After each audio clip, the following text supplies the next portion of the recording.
Alright guys, HyDra again today. Hope you're all doing well and enjoying your day. So far the curse has been broken, the dynasty has been cemented. OpTic Texas have won a map in the CDL, but not just a map, an entire series. Much better performance today. Yes, it's against the Los Angeles Guerrillas Gentlemates, not the best team in the CDL, but today they finally showed some of the energy and passion and at times teamwork and chemistry that it will take for them to actually stay alive as a team and make a run at their home major. Are OpTic back? That's far too early to say, but nonetheless some good reaction today from the players about some of the optimism going forward, and finally we get to see some glimpses of what we know this OpTic team is capable of. Is it going to make a difference? They're still going to start and losers at the major, but their seeding is a lot better as a result of today's game, and that could prove critical. Very much intrigued to your thoughts in the comments. Hit the like button if you enjoy. Subscribe if you're new, as always, I greatly appreciate it. We'll discuss in depth the bracket and all the permutations tomorrow. Today, of course, we've got plenty of matches to cover. Starting here, Kenny. We've worked for the last month on this, the team behind the scenes, on dropping a documentary about Kenny's career and the story really of going from being, you know, such a phenomenal and feared player to where he has been lately.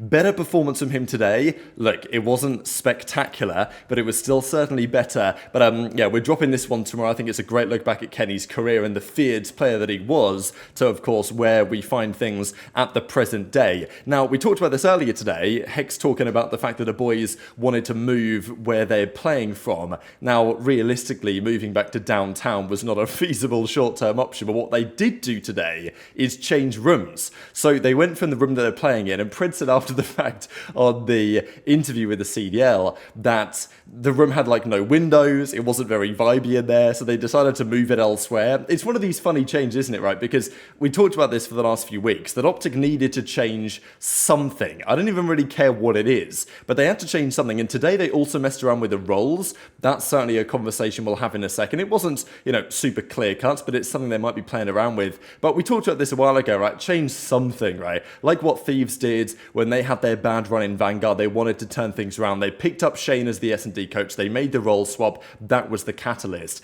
It felt like OpTic had to change something. And even if that's literally play from a different room, it's something, right? It's something to maybe switch the energy a little bit. And look, I'll be honest, watching their player cameras today, it wasn't like the team looked massively different, right? Like, they were winning the map and it still looked like they were having a rough time. But equally, it's not like there's much to celebrate in the OpTic camp. I'm kind of, you know, glad in some respects that they weren't like super high-five and fist bumping, like, yeah, we're back type thing, because obviously they know there's a lot more work to do. This was kind of business as usual today for OpTic, at least how business should be going. And frankly, an important 10 CDL points on the board. Gentlemates have not been good. That was proven today emphatically. But to be fair, the Gentlemates that turned up yesterday against FaZe, and it was a decent performance, I think if OpTic played as they did in many of their recent matches, they would have lost to Guerrillas today. I think they just played substantially better than they have previously done. Would it have been good enough to beat a real top team today? No. Certainly their search and destroy was questionable,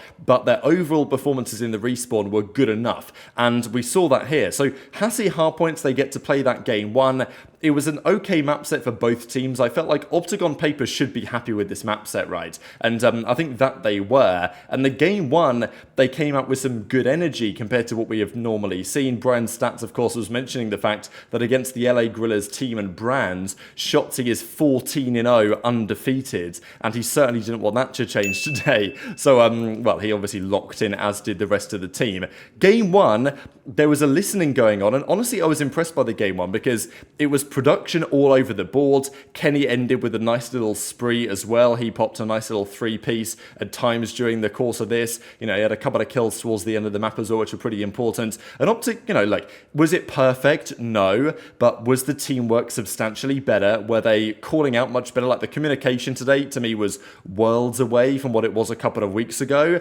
And it was a relatively clear-cut victory for OpTic. Brett, of course, was buzzing about getting the win on the board finally. And, you know, the curse kind of got broken on that sense, but you know, the comms were better, the teamwork was better, the chemistry was better. I don't want to say it was great, but it was certainly good enough to use the talent that they have, because, you know, on paper, the talent this OpTic team had should be having no issues. As long as they play decent fundamental cards, their talent will carry them against teams like this. And that's pretty much what they did today. Game 2, though, was a bit of a question mark. Went to a red card search and destroy, a map, of course, that OpTic would have hoped to have won, And they still didn't, and I think that's still kind of the question. Again, the OpTic podcast or the watch party were really happy about the win. It's like, it does show to some degree how difficult things have been when the OpTic watch party and Scub are effectively celebrating finally getting a map win on the board. But fair enough, start from ground zero and make it back, because look, it's about time that OpTic begin the redemption arc. I've been getting fed up of talking about OpTic losing. It's about time they bring the comeback and we get to talk about that instead.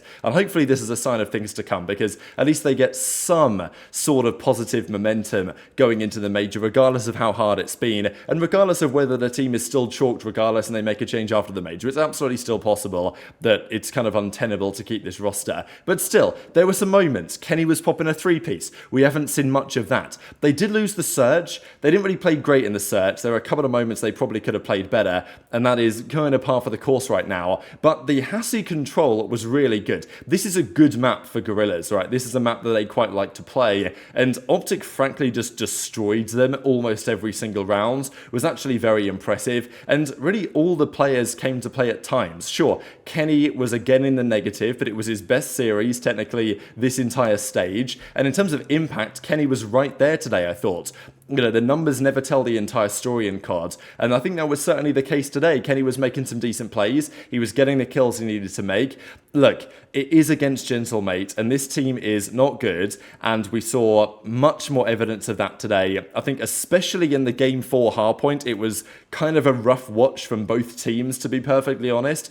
And if OpTic play the way they did today against a better team, I still think they're going to have a rough time, but it was certainly a step in the right direction for the OpTic guys today, I thought. This was Pred. Now, we've got to talk about Pred's map 4 here, because as incredible as his numbers were during this map 4, I think it would be amiss not to mention that at times, Pred is still, I wouldn't say Pred solved the issues of the way that he sometimes plays the game, because there were plenty of moments in this map where Pred was, very much isolated, taking chows and not getting traded.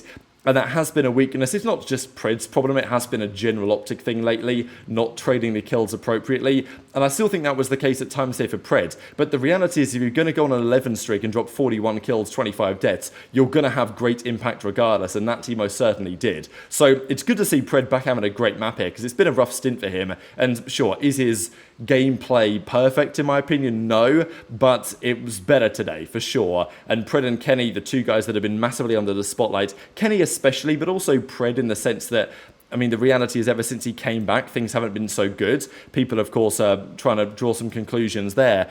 But it wasn't just OpTic making good plays, because they did make some. It was also Gentlemates just, I don't know what they were doing. And this was the key moment here. So a big rotation.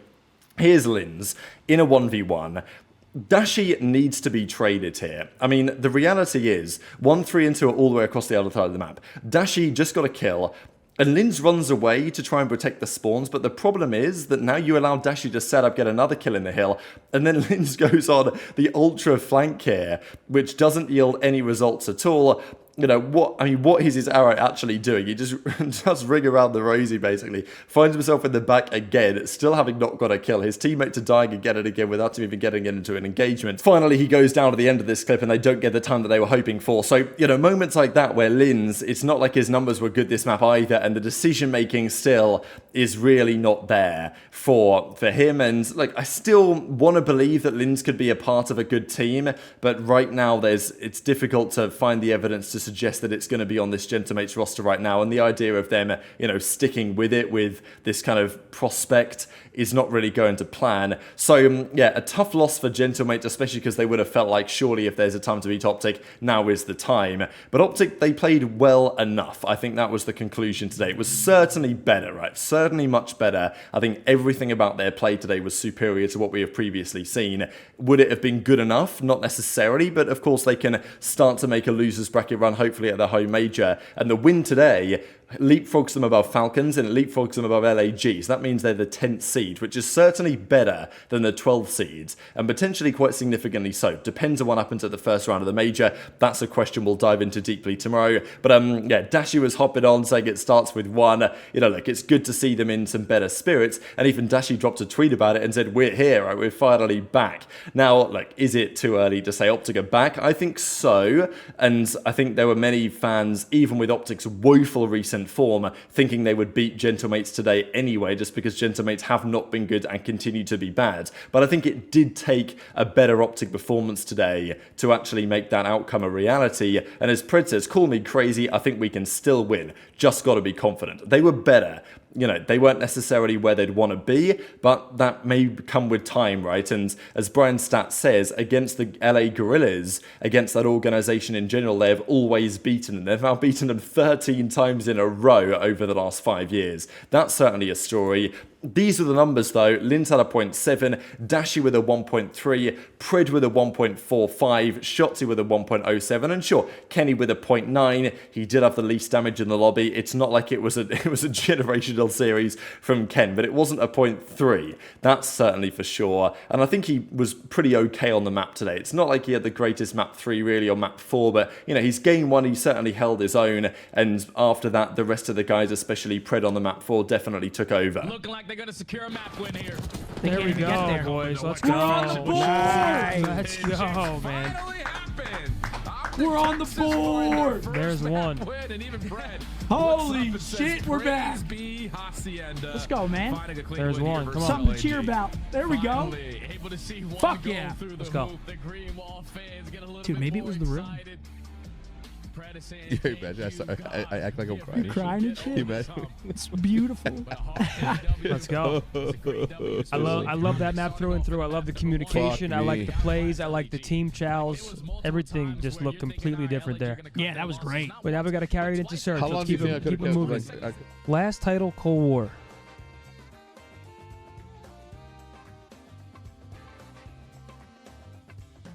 What was 2010? 2010? Was that BO1? Is this Nameless? Nameless played Cold War? He's on the fucking board, man. Thank He's God, on the board. Let's fucking get it. Let's go, kid. That's what I'm talking about. It starts with 1. Yo, you a beaming, kid. It starts with 1. It starts with 1. That's that boy, Brucey. What'd you say? I like that. That's good to see right there. FaZe. One of those series, though, if you're Gentlemates, you know that you've got to blow it up, right? Like, after losing in this way to an OpTic team that, of course, have been pretty woeful lately. I mean, they've lost 18 straight maps or whatever in the qualifiers. For them to lose here, yeah, rough way to go out. Next couple of series. Surge played Minnesota Rokkr. This is pretty important, I think, to see whether Surge could get back on track, and that they could. They lost the Search and Destroy, though, pretty emphatically, and I think, again, this is a talking point for Surge, because they lost to Toronto the other day getting Neslo'd. And if their search is pretty bad, good luck at the major, right? Because if you actually want to make a deep run in a tournament, search and destroy is always incredibly important. And if you can't really win one against anyone, that's a serious concern. And getting 6-1 tier was a pretty tough one for Rokkr. PaulX had a great map, map 2, and then map 3 was kind of the other way around, and Nero was double negative on this map. And I think with Nero, again, he's such a interesting player because he's so like volatile, right? Like sometimes he's frying and sometimes he's nowhere to be found. You know, he's either a 0.7 or a 1.5. It honestly seems like that's the case sometimes. Surge get the win on the map 3. They get the win on the map 4, 250-204. It was a pretty close fought affair, but Surge were just a little bit too strong. Abuzah with a great series. He's been turning up lately. I think, again, the real standout in the Minnesota Rokkr remains Estriel. This guy has been on fire lately, and we talked about it earlier today and for the last few days. If OpTic were going to make a change, we're not necessarily talking right now, but if they were going to make a change, let's say for the off-season, let's say OpTic are struggling for the rest of this year to compete anywhere near where FaZe and Thieves are, even if they now go on a run and they get significantly better. Let's say OpTic just can't get close to those top 2 teams, and they need to make a change in the off-season. Where do you go, right? I think that Estriel has got to be a player that top teams should be looking at, and maybe Gwinn is in a similar conversation. I just think, you know, there's a world where like an Estriel Shotzzy duo could be really powerful if it's required. Just one thing to think about, because he's been super good the last few series, and he's only getting better and better as far as I'm concerned. Real player to watch for the present and for the future in my eyes. But yeah, it wasn't enough for him to get the win today. Nero had a 0.68 to lose the series in the end, maybe taking some of the pressure off PaulX. but it wasn't exactly ideal, and Minnesota Rokkr go down again. And then we have FaZe versus Cloud9, a series that I was kind of hoping, I mean, it was interesting for sure, it wasn't, you know, absolutely dominant by any means, but it was a series that I was hoping might, you know, be a game 5er, maybe Cloud9 could put up a fight, but again, I think some of the concerns that I had with FaZe initially, or had with New York, sorry, initially, when this game first came out, was once again kind of seen on display, because the real discussion around this Cloud9 team was the SMGs, whether they could deliver. And the reality is that when you put them up against the Tiny Terrors, like, it doesn't often happen. I know that Mack has historically done quite well against, you know, FaZe, but it wasn't really the case today. C9, though, did win the Protocol search. They won that one 6-3. Mack was getting the bomb down like every round, but then after that, FaZe won the HyDra, and again, the game 4 HyDra. I know this is a map that FaZe don't necessarily love, but they're playing it because it's quite important, they feel, for their map pool, especially because Thieves are so good at it now, with Scrappy no longer dropping 6, that FaZe need to be pretty good at this map, and, you know, they're getting there, right? But they're winning or losing a lot of really close games on this map. Maybe Cloud9 will feel like they should have won this one. They certainly had a golden opportunity to win it. They didn't. They eventually go down, and it's a 4-3 qualifier run for the New York guys. It's not the end of the world, but, you know, OpTic today put another 10 points on the board. They're now at 95 points, and again, we're having this conversation about who's going to qualify for champs, but C9 is still sitting at 65, which is still a reasonable gap when Boston are at, what, 80 now, and they're kind of on that cutoff as well. So it's still all to play for, and it's a good stage for New York, and they are getting better, but there are still some concerns there, right? It is kind of Sib and friends at this point, and it's not, you know, against teams like FaZe, they're just not where they need to quite be, and we saw that against Thieves recently as well. Maybe it's okay for them to even make a Sunday at the tournament, but in terms of getting to the next level, they're not quite there yet. Mack with a 0.7, Attach with a 0.7, and that's where we're going to leave it for today. Lots to discuss over the coming days as well, including, of course, all the comment on the run-up to the major. Hit the like button if you enjoyed, subscribe if you're new, take care, and I'll see you next time.